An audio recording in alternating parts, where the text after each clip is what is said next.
Have you ever tried working from home only to realize your cat has completely different priorities for your day? Is this teamwork or just sabotage cleverly disguised as irresistible cuteness? Who actually owns this workspace?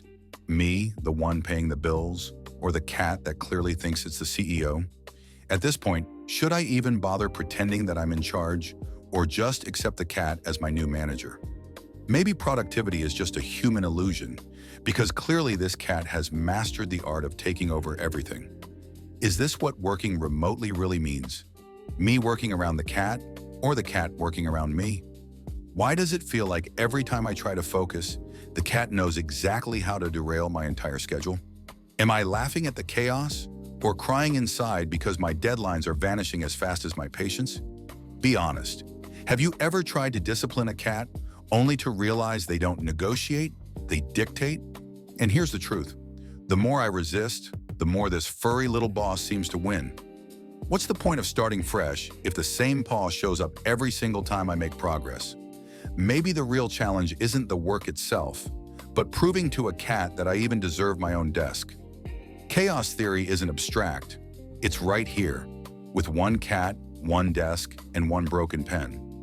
Do you think this is a conversation, or am I just practicing speeches for an audience that doesn't care? I'll admit it. Sometimes you just have to laugh because fighting a cat's willpower is impossible. Can you imagine the audacity, jumping right back in the moment I finally regain my flow? And I wonder, do pets actually train us more than we ever train them? At some point, it's not a distraction anymore. It's a strategy to remind me I'm not in control. Negotiations fail when one side doesn't even recognize the other has authority. And honestly, maybe surrender isn't weakness. Maybe it's the only sane option left. What do you even do when the coffee you need is exactly the coffee the cat tries to steal? It's almost as if this cat knows timing, knocking down papers only when I'm most frustrated. But just when I'm ready to explode, here comes a soft nudge that makes me melt instantly. And maybe that's the deal. I don't get a desk, I get company, whether I want it or not. So tell me, is this chaos or is this companionship in its rawest form? I try to type slowly, carefully, but one paw is enough to erase any sense of progress.